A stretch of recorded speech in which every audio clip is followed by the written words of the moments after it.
Т.Момбековтың Салтанат күйі жайында. Бұл күйдің тарихы жайында Біләл Исқақов былай деген екен. 1969 жылы Т.Момбековтың асыл жары Пернеш дүниеден өткен соң, 5 қыз бір ұл мен артында қалған төкеңе бұл қаза жанына қатты батады. Жан күйзелісіне толы өмірге бірінен соң бірі 4 күй келеді. Бір күні жұмыстан келсем, қайратым 4 жасар Салтанатымды жылатып қойыпты. Біраз жыл өтсе де, шешесін ұмытпай, апам айтам деп жылап отыр. Біртүрлі болып қалдым. Қызымды құшақтап бірге жыладым.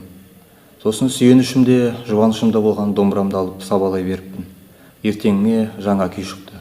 Күйдің атын Салтанат қойдым деп композитор өз сөзін аяқтаған екен.